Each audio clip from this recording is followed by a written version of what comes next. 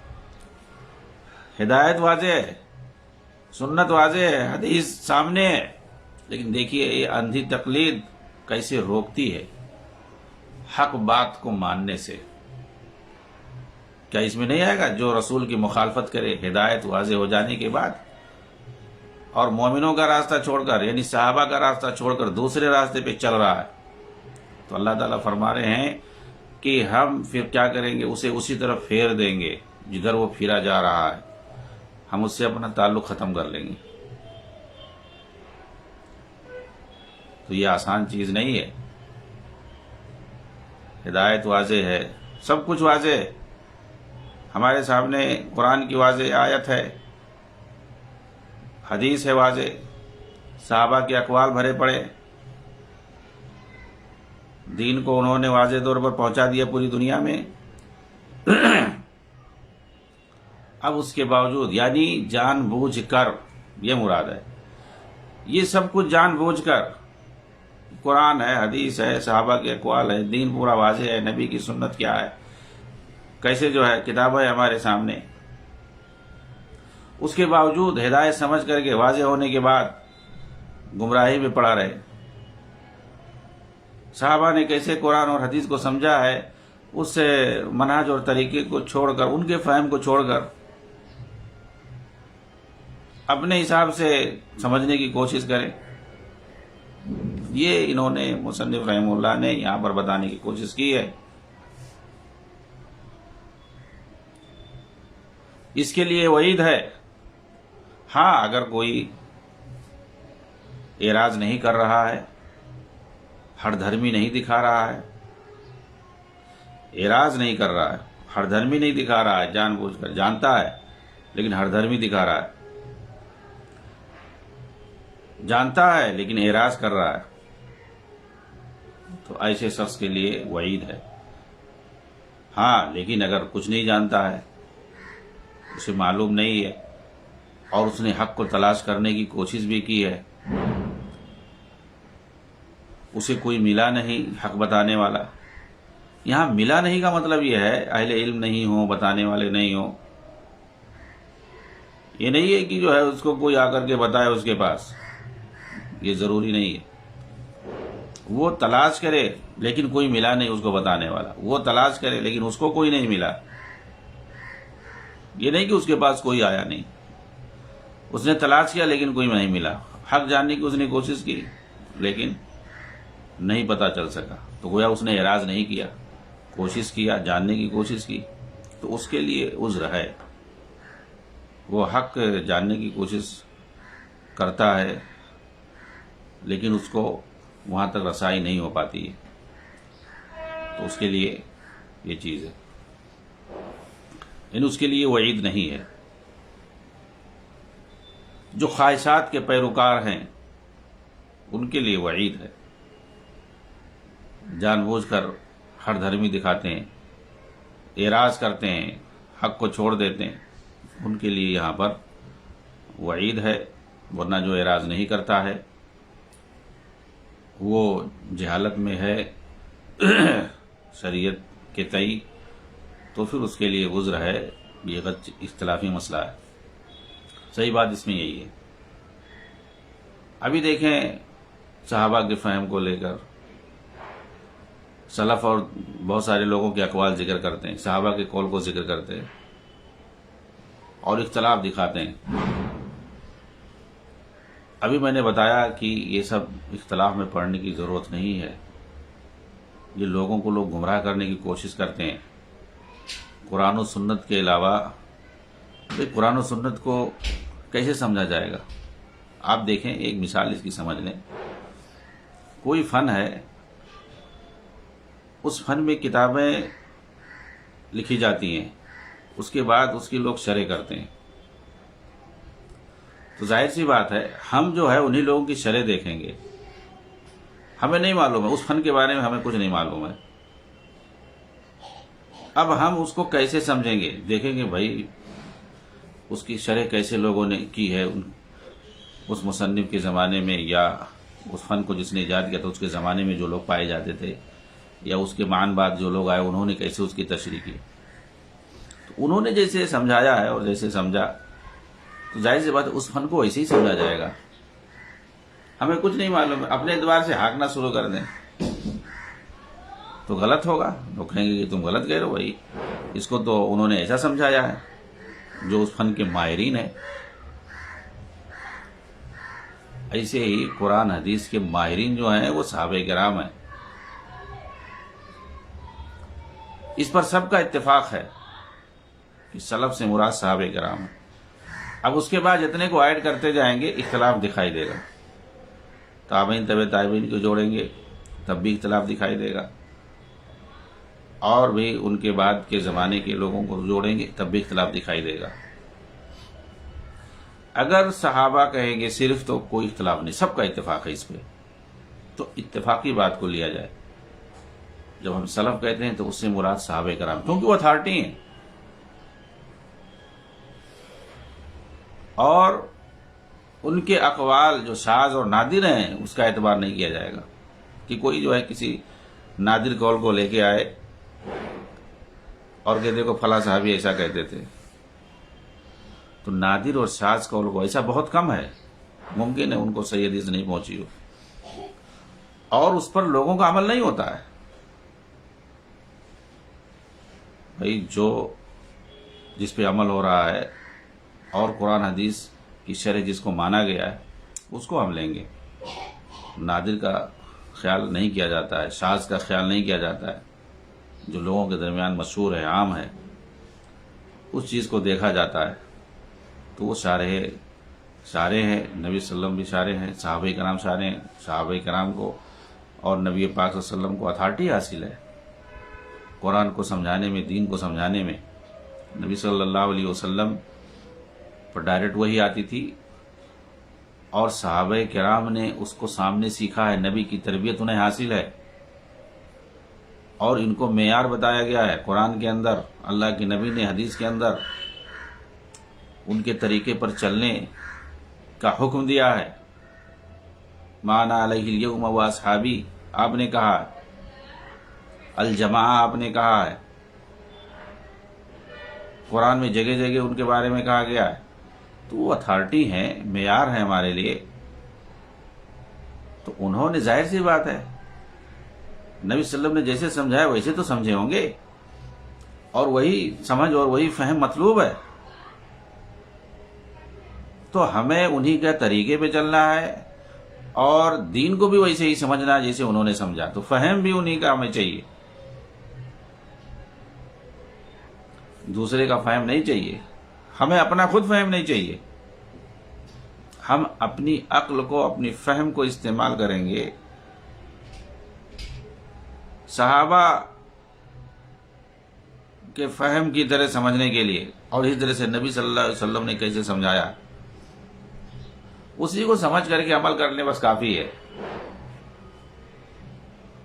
دین آسان ہے اسی وقت تک جب تک آپ اس پر عمل کریں گے اسی طرح سے جیسے نبی نے سمجھایا اور عمل کیا، اور اسی طرح سے صحابہ نے سمجھ کر کے عمل کیا. اس وقت تک آسانی ہے جیسا کہ کہا گیا ہے دین کے اندر آسانی ہے. اس کے اندر جب آپ زیادہ چیزیں ملاتے جائیں گے تو پھر پریشانی اور پیچیدگی شروع ہو جائے گی. قرآن حدیث کے لیے کہتے ہیں بڑا مشکل ہے، اور سینکڑوں مجلدات اور کتابیں، منطق اور فلسفہ اور کیا کیا ملا کر کے یہ لوگ لکھ دیتے ہیں. فقہا کے اقوال، مقدمات قائم کر کے اس کو اس میں لگا دیتے ہیں. وہ آسان ہے ان کے لیے، وہ سب آسان ہے. لیکن قرآن اور حدیث جو صاف صاف لکھا ہوا ہے، وَلَقَدْ يَسَّرْنَا الْقُرْآنَ لِلذِّكْرِ فَهَلْ مِن مُدَّكِرٍ، اللہ کے نبی نے فرمایا الدین یسر، قرآن حدیث یہ آسان نہیں ہے سمجھنا، اور سینکڑوں مجلدات کتابوں میں انہوں نے پورا بھر دیا ہے اپنی اپنی اقوال، ترجیحات، اور کیا کیا، فقہی مصغافیاں، فلسفہ، منطق، علم کلام، الہیات، دنیا بھر کی چیزیں مقدمات کے ساتھ، حجتوں کے ساتھ آپ سمجھ نہیں پائیں گے اگر آپ منطق نہ پڑھیں، فلسفہ نہ پڑھیں، علم کلام نہ پڑھیں، اس میں مہارت حاصل نہ ہو، آپ نہیں سمجھ پائیں گے۔ جو مشکل ہے اس کو آسان بنا کے پیش کر رہے ہیں لوگوں کے سامنے، اور جو چیز آسان ہے اس کو مشکل بنا کے پیش کر رہے ہیں۔ مشکل اسی لیے ہے کیونکہ ہم اس طریقے سے دور بھاگ رہے ہیں، اس راستے سے دور بھاگ رہے ہیں، ہٹ رہے ہیں، اس منہج کو نہیں اپنا رہے ہیں جو نبی صلی اللہ علیہ وسلم نے صحابہ کرام کو دیا تھا۔ اگر ہم وہیں تک رہیں تو ہمارے لیے کوئی پریشانی نہیں ہوگی، بالکل آسان ہے، اور اگر ہم اس منہج کو چھوڑیں گے تو ہمارے لیے پریشانی ہوگی۔ اللہ رب العالمین سے دعا ہے کہ اللہ تعالی ہمیں اسی طریقے اور منہج پر قائم رکھے، اس طریقے اور منہج پر چل کے نبی صلی اللہ علیہ وسلم نے صحابہ کرام کو دکھلایا تھا اور آپ نے انہیں دین کو سمجھایا تھا، اسی طرح ہمیں دین کو سمجھنے کی توفیق عنایت فرمائے۔ آمین۔ وآخر دعوانا ان الحمدللہ رب العالمین۔ والسلام علیکم ورحمۃ اللہ وبرکاتہ۔